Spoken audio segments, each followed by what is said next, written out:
and we are back live previewing UFC 247 live in Houston, Texas, only on ESPN Plus pay-per-view. I am your host, Preston Ekdahl, joined as always by my co-host at Slaughterhouse1 on Twitter, Mr. Jeff Slaughter. Jeff, how we doing? Hey-oh! Pretty good. What's going on? Another shitty card, but fights are fights, so we got to break it down. Yeah, isn't it a coincidence? Three times in Texas now, and we get 3 shitty cards. I don't get it, Dana, but it's a little better than the San Antonio card. Yeah, a little bit better than San Antonio, but we did have at least our homebred Alex Hernandez on that one.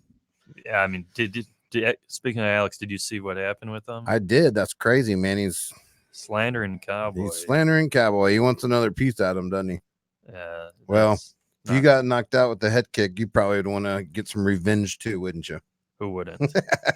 Okay, so we're going to quickly go over the prelims, and then we're going to hit the main card a little harder. So opening up, we have Austin Lingo. He is 7-0, making his UFC debut, up against Youssef Zalal, who is 7-2, also making his UFC debut. This is a late added fight. Lingo trains out of Fortis MMA in Dallas, I believe, and Zalal is out of Factory X in Denver, Colorado. So, Jeff, do you have a pick for this guy? Yeah, I do, actually. This is one of my favorite fights. Austin Lingo, the hometown, the Dallas kid. I'm going with him all the way. His hands are heavy. He's strong. He hits hard, and I haven't been impressed with the film I watched of Youssef. Nothing special sticks out to me. I think Austin's just going to get this guy and knock him out, honestly. Yeah. So, this one prior, when it was initially made, I thought the line was a little low. It opened around 180. After the weigh-in, it got up to right now around 220. I've seen as high as 230. But, yeah, I love Lingo in this fight. I think this is set up for him to pretty much win by knockout. The round props 2.5, unders plus money. I like Lingo by KO as well. I love Lingo by KO. So we are in agreement on the first bout.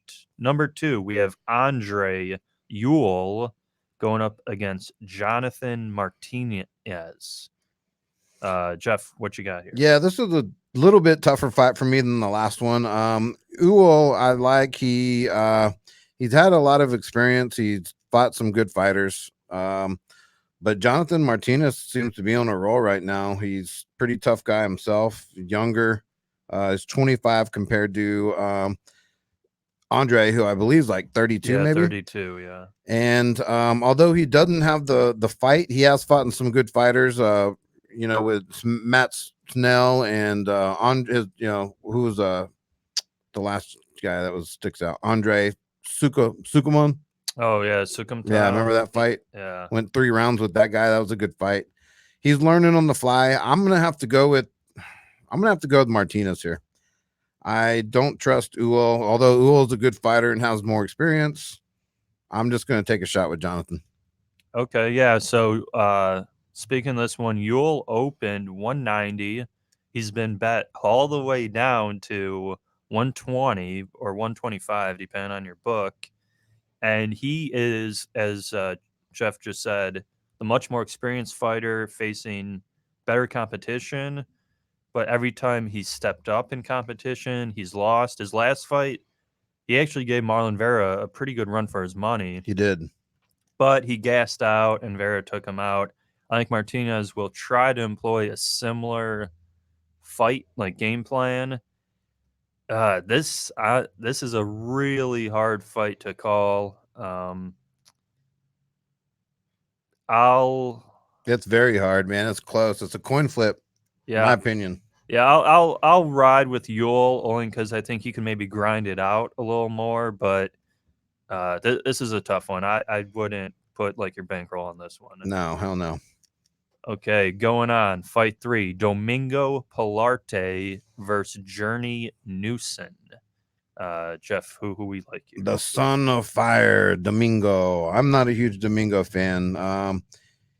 Just watching his film and everything, he hasn't faced anyone that great. I mean, he's fought in LFA a few times, Fury fighting, those kind of competitions.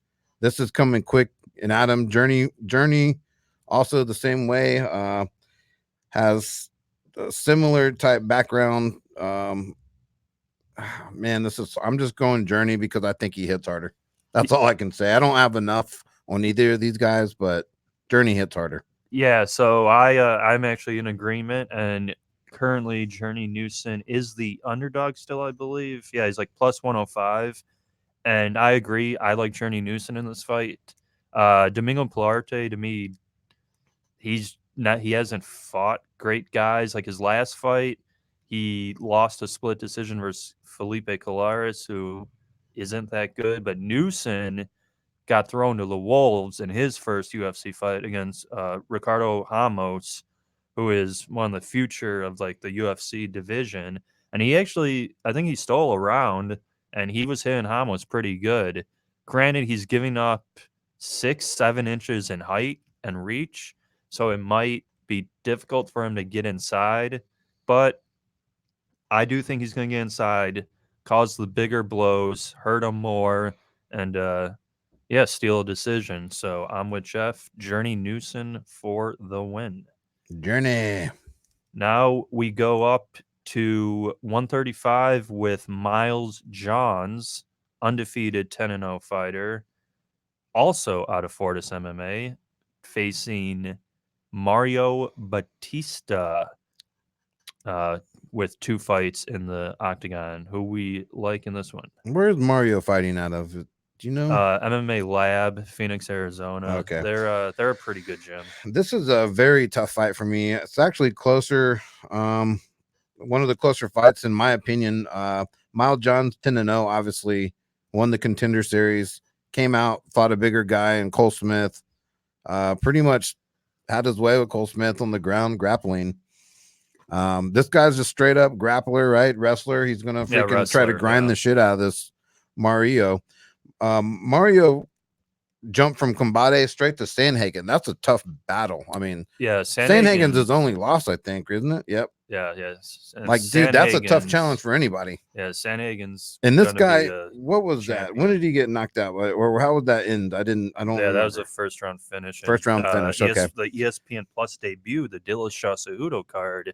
Which that fight that screwed us. Yeah, so I can almost guarantee this won't be a first round finish. This is going to probably be a 3-round grind. And I'm going to, whenever you're in that kind of battle, you have to go with the wrestler. I'm going with Johns. He's going to keep that streak alive. He's got the momentum. Mario, he's a tough little guy, man, but I don't know. He doesn't have a ton of experience. And not that Miles does either, but when you don't have a lot of experience, it seems like wrestling is the way to fall back on. You're going to fall back on your wrestling. And I think that what happened. Miles is going to take this. Right. Yeah, no, I agree. Miles Johns is a guy I thought should have been in the UFC prior to when he finally got his Contender Series bout and won. I think since probably 2017, he's been UFC caliber, great wrestler, good ground control. And the crazy thing about this fight, he opened minus 240. Wow. So he's been bet all the way down to 135. That's crazy. Now, I don't know if that's one guy just loving Batista or Batista's tough, man. I mean, it's just, I don't know. How do you judge a guy off a fight with Sandhagen? I mean, Sandhagen's on a whole different level than, you know what I mean? Yeah. No, he got dropped, and then I guess he got submitted by armbar in that fight. Yeah. And Sandhagen is probably top 5. Right. And then he came back, fought in San Antonio, got a win. But I agree. We've spoken about this for over a year now. Wrestlers win fights. The fights go to decision. That's the UFC. It's all points now. It's, yeah, it's very few and slim. Maybe even in the heavyweights, you're going to see more. I don't know. Yeah, they're not really fighting for the finish, the knockout. They're just trying to win the fight, get their paycheck, exactly, and advance up the ranks. So at least that's what from outside looking in looks like. So yeah. We're gonna move on to the next fight. We both like Johns. Yeah, Miles Johns for sure. So next up, we have Alex Moreno taking on UFC debut Katlyn Williams.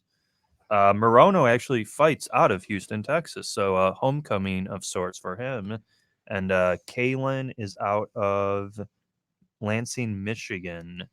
So Moreno open minus 330 is what I'm seeing right now. Williams plus 280. Jeff, who you got? I mean, this is just another hard fight. It's almost weird because you want to go. I mean, it's like the card they want the hometown kids to win, all the Texas natives, it seems like. But yeah, again, you don't know. Just compared to records and everything, I'll be honest, I haven't watched a ton of Williams, but I have watched Moreno, and Moreno has some experience. He's faced Matt Griffin, Zach Otto.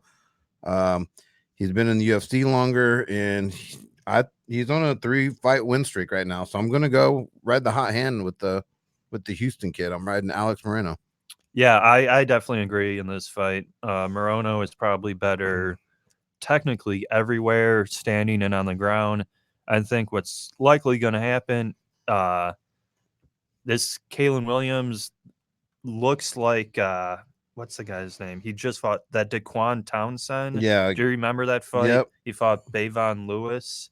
So he came in and kind of did a lot of crazy shit stuff, and he just looked like a clown. Yeah, just not really a UFC caliber fighter. I think this was, again, like I said, late notice replacement. I forgot who he replaced, but this wasn't the original opponent.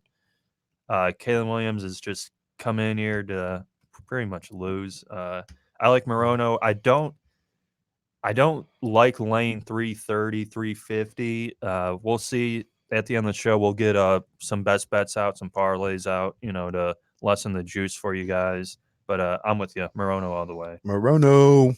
Okay, we are up to Andrea KGB Lee. Yeehaw! Fighting out the Karate Mafia in Shreveport, Louisiana. So sort of a homecoming fight of sorts against Lauren Murphy.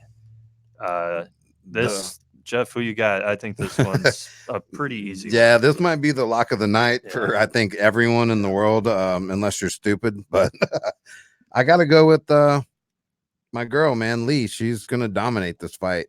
Murphy looked good her last fight, I'm not going to lie, but she's a older fighter. She's kind of definitely a lot slower.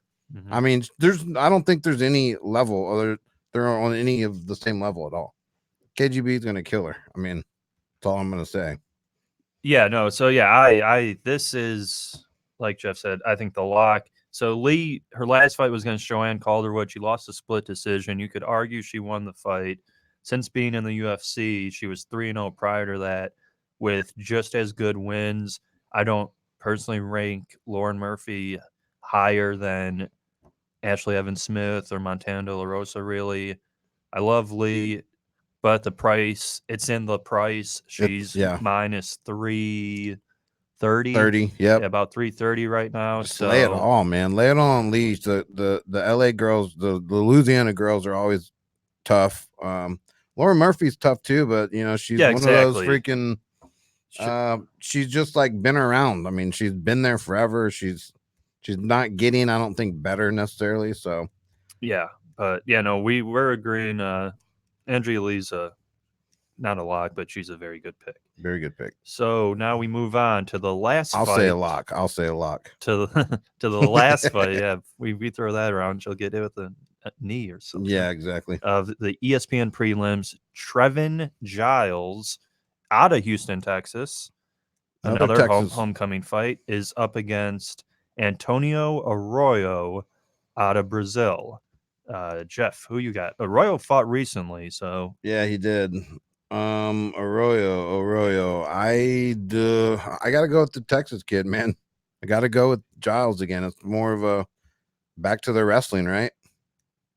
That's what we always say. But yeah, this guy, Trevon Giles. So if you look at his record, his last two fights, he lost to Gerald Mershart and Zach Cummings, two slower Caucasian middleweights who Giles had the advantage standing and the speed advantage, but he gassed out. He got submitted, right? Yeah, and he fought dumb, kind of like Montel Jackson fought dumb. he had the advantage standing and threw his head in a guillotine choke like he wanted to lose. That's how this Trevon Giles guy fights. Well, I think he is better everywhere. I can't back him. He's a short favorite. He's not a heavy favorite. He's like 130, so it's like damn near a pick'em fight. Arroyo lost his first fight. He gassed out. He's another. They're similarly matched fighters. They both fight pretty similarly. He lost his first fight because he was against a better grappler who just took him down and kind of grinded him out. But standing, he was pretty dynamic in that fight. Yeah. But I don't think he gets there though. I think I'm sorry. I think Giles has to get it to the ground. I mean, he's gonna have to lean against the fence, grind this guy out, get him on the ground. Yeah, if he can, take him down and pound him, ground and pound. I mean, stay away from the fucking guillotines and the submissions. Yeah, if he he'll can, be okay. Yeah, he can win, but you're not going to want to trade with Arroyo. You're not going to want to do that. That's for sure. Yeah, I'm gonna take Arroyo. Not like I said, not a best bet, but I'll take Arroyo. I've been pretty disappointed in Giles. Yeah, I know Giles. I mean, Zach Cummings fight was kind of a joke. Like he should have beat Zach Cummings. Zach Cummings got lucky with that guillotine. I don't know. These two guys are good fighters. The guy he's lost to. I mean, but they're just like journeymen. Yeah, they're like middle of the road, like gatekeepers. Like they'll always be in the UFC. And that's the thing is Trevor Giles didn't pass the test with the last two gatekeepers. He's supposed to be like a title. Exactly. Guy. Yeah. So I'm gonna go with the Giles just because he's a H-Town kid and homeboy. Let's go. The problem. Speaking of H-Town, we open up the pay-per-view card. That's right. Pay-per-view, $64.99. Derrick Lewis, Houston, Texas, going up against Ilir Latifi, who makes the jump from light heavyweight to heavyweight. Does the hometown kid get his knockout to open the card? Well, have they changed his nickname yet to Ass Eater? Because, I mean, he did say he likes to eat ass, right? Yeah, he still tweets about it like every week. Yeah, that's pretty whack. That guy, if you haven't followed Derrick Lewis on Twitter, Instagram, he's one of the funniest guys to follow. You need to go ahead and follow him. With that being said, he's not one of the funnest guys to watch in the UFC by any means. Seems like he always comes in out of shape. He's slow. He's looking for that one punch knockout, which I guess you could call exciting when he lands it. It doesn't happen all that often. This was a weird fight, dude. As much as I kind of want to root for Derrick Lewis just to knock this other guy out, this other guy is way more experienced. I mean, like night and day experience, I think. He did look pretty bad his last fight, getting his last two fights. He's got knocked out. Volkan, got beat up pretty bad. Volkan, he got beat to hell. Corey Anderson decision. Dude, I mean, you look at his record, he's fought in some really good freaking fighters. I'm taking a shot, dude. I'm going against Derrick Lewis. I hate doing it, but I'm going with the sledgehammer, Latifi. Okay, so the odds kind of show that too. I had seen Derrick Lewis as high as 275. Money's come in on Latifi. Now we're looking at 225 plus 180, 220, 180. I don't like either of these guys. I don't like this fight. I don't like this card. Because it's either going to be Derrick Lewis is going to knock this fucking dude out, or it's going to a decision. They're going to lay on each other for 15 minutes. And it's going to be a decision. Yeah. And if that's the case, maybe Latifi can win because he outworks the dude on the ground. But even then, Latifi's gas is out too pretty bad. And has Lewis ever been knocked out? I don't think, right? Dos Santos beat him up. Oh, that's right. Yeah, he does. He's been knocked out 4 times. Wow. Because he was out against the cage and he like doubled over like he was faking injury or something, and then he came and threw a punch, and Dos Santos avoided it and just clocked him and knocked him out or finished him. I can't. I'm done with the Black Beast, man. I don't buy into all the hype. He's not as great as people think he is, not yet at least. And yeah, I'm gonna side with Derrick Lewis. I don't recommend this as a parlay piece really or a big bet, but I personally will side with Derrick Lewis. I think Latifi moving up in weight, he's already a short guy. Yeah, that's going to be a problem for him. Yeah, it's not going to help. He's 5'8", so he will be a little quicker maybe, but who knows? Yeah. Next, we probably have the best fight on the, at least for sure, the pay-per-view, maybe the whole card. Mirsad Bektic, 145, fighting out of TriStar, is fighting Dan Iggy. He's out of Hawaii, Extreme Couture. Iggy is on a nice little run here. Jeff, who you like? I love Iggy, man. I love Hawaiian fighters. They're tough as nails. This guy's been on a streak. He's tough as nails. Mirsad lost his last fight to Josh Emmett. Took some punches. Yeah, got knocked out. Got knocked out. Before that, he fought, guys like Ricardo Lamo, Castro. I mean, not a ton of Chaz Skelly, I guess, is a good, he's got some good fights on his belt. Nobody great. Dan Iggy, man, he's been on a roll, like Preston said. He's fought in Kevin Aguilar, Jordan Griffin, Mike Santiago. He lost to what was that last one? RC? Yeah, Julio by decision. RC, yeah. You can't be mad at that. You don't want to see a guy getting knocked out. If he goes to decision, at least he made it. I'm going with Iggy, man, all the way. Okay, so current line minus 120, 125-ish for Bektic. Iggy's plus 100, plus 105. This is a tough fight because Bektic, prior to joining the UFC, to me had the look of maybe not a champion, but a top 10 guy, but he's been pretty disappointing. I thought he was going to beat Josh Emmett. That was like his first, I don't want to say like step up, but like bigger fight. And he just got knocked out and didn't look great. Iggy's been on a good roll, but Iggy wins by controlling his opponent and usually gets those submissions. Yeah. This fight, I think Bektic's a little more technical and bigger, physically bigger. And I'm going to go against the grain. And if Bektic screws me again. Well, Bektic's not against the grain. He is the favorite now. No, he is. No, but slightly, or he was, but he has been. But I think most people are taking Iggy. Yeah, like still, but well, we are in America. Yeah, I'm just kidding. Yeah, so I'm gonna side with Bektic. We'll see. It's not a bad fight. This is my favorite fight personally. I think this will be a very fun fight to watch. Yeah, we got screwed. So the other good fight was Jimmy Rivera was going to fight Marlon Vera. Oh yeah, Marlon Vera got injured, so that fight got pulled, and that was, along with this fight, the best fight on the card. But of course, instead we get this fight. That's right, Juan Adams is going against Justin Tafa. Juan Adams, the Kraken, fighting out of Houston, Texas, is going up against Justin Tafa, a guy from Australia who should not be in the UFC. Jeff. Well, there's one thing I like. Yeah, there's one thing I know about Juan, and he's not the one. Yeah, the chosen one. Get it? Yeah, that's what he calls I'm telling you, dude, this guy is a freaking chump, man. There's something wrong with this heavyweight. Like, they might as well just let Jones take the belt, knock out everyone, and they're just not. It's not as exciting as it used to be. With that being said, I have to take Adams because I mean the other guy's trash, dude. I mean, he didn't look good at all. At least Adams is long and he's gonna freaking pick him apart from the outside. That's what he does. He's gonna stick to the outside. And this isn't because Adams' last fight was here in San Antonio against Greg Hardy. This guy isn't Greg Hardy. No, so not at all.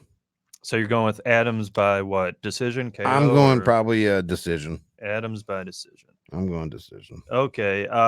So Adams it's in the line. He's a somewhat heavy favorite. He's up to 250.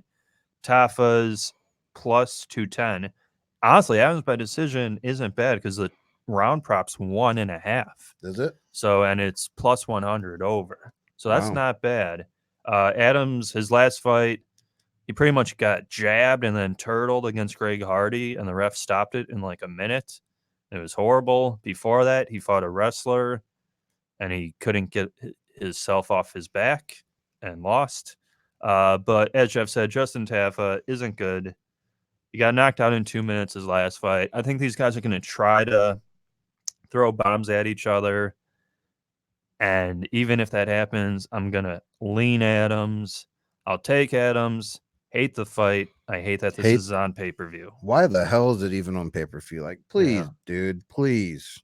Yeah, it's tough. This is getting This is so over. This is the worst UFC pay-per-view in a while. I mean, the problem is that there's 14 weeks of fights in a row. It's like so oversaturated, man.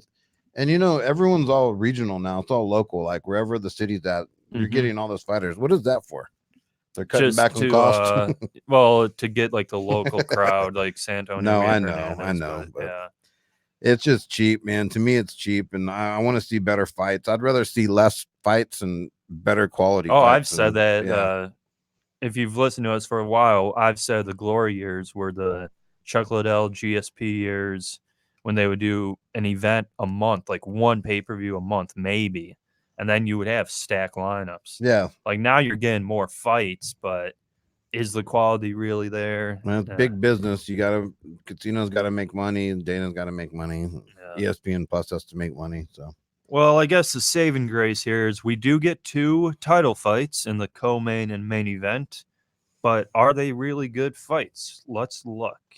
In our co-main event, we have Valentina Bullet Shevchenko out of Tiger Muay Thai going up against Katlyn Chookagian, blonde fighter out of Jersey with Team Renzo Gracie.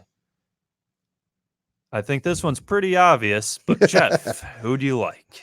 Who do I like? I'm gonna have to go with the dancer herself, Shevchenko. I can't wait to see what kind of dance she puts on for us after this. Yeah. This is gonna be too easy. We've said it all the time. Jab, jab, jab, stick, dab, move. Her head movement like light and day compared to Katlyn. Katlyn's okay. She's been on a streak. She's tough as nails. She's strong. She's just not as good, man. So I don't see why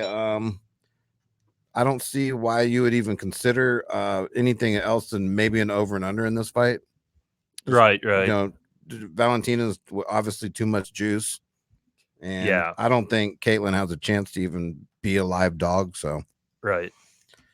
Yeah, unlike Macy Barber, who was minus 1,000 and lost recently, this is different because Shevchenko has the advantage pretty much everywhere. Yep, I agree. So, okay, so Jeff's with Shevchenko by, you think, decision? I'm going to go with probably, no, I'm going to go with something crazy, dude. I'm going to go with the submission here. I think she's going to get her down and submit her. Everyone's got to use their skills every once in a while. Yeah, so that's not a bad bet because you can get under 4.5 at plus 170 right now. Under 4.5 submission. Yeah. There you go, so guys. As long as the fight doesn't go to decision and she finishes it, you get plus 170 with the much better fighter. And that's the thing. I think in women's MMA fights, there's like a 97% over rate. Eventually, a under has to hit, ladies and gentlemen. So this would be the fight, maybe. Yes, because I'm right there with Jeff here. Shevchenko is obviously the pick, but her last fight was against Liz Carmouche. Horrible fight. That was a main event. Carmouche, after the fight, gets dropped by the UFC. She's now in Bellator. And now Shevchenko faces Chookagian, who is on a good run, but Chookagian is similar level to Jessica I, who Shevchenko fought previously, and she finished her with a head kick in the second round. And she was the same price, like minus 1,000, 1,100. But if you bet that under, you got probably plus 150, plus 200 on the better girl. Could be a pick there with the under, but yeah, it's Shevchenko all the way. Yep, all the way.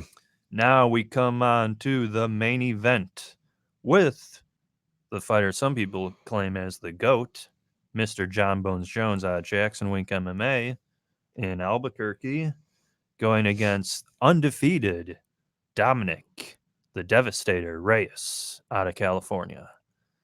Who do you got, Jeff? Oh, God. I don't even want to watch this fight. It's going to be a same old boring John Jones fight. I mean, dude, as great as this guy is, he doesn't deserve to ever put on any like performance. He obviously is probably the least in performance bonuses or something. I mean, he doesn't put on good shows, man. He He's all about just being safe and winning. Yeah, the Gustafsson fight was good. The Cormier fight was good. I agree, but he had a personal vendetta against Cormier and Alexander because Alexander almost beat him last time. Yeah, that was a close fight. Yeah, so I mean, he had 2 personal vendettas. This guy is just another fucking dummy, in my opinion. Reyes, he's gonna go up there. This guy, Dominic Reyes, I've watched him fight. He's done pretty good, but he backs up and he expects to counter you with, a backup left. Yeah, everything's like the big John punch, Jones will not let that happen. He's too smart. He's always got a good game plan. He might be one of the well-coached, have one of the best corners in the game because he always has a game plan and he always sticks to it. Yep. That's why John Jones is the reigning champ for as long as he's been. Dude, there's no question he's going to win. I mean, I don't even know how to bet this fight. Yeah.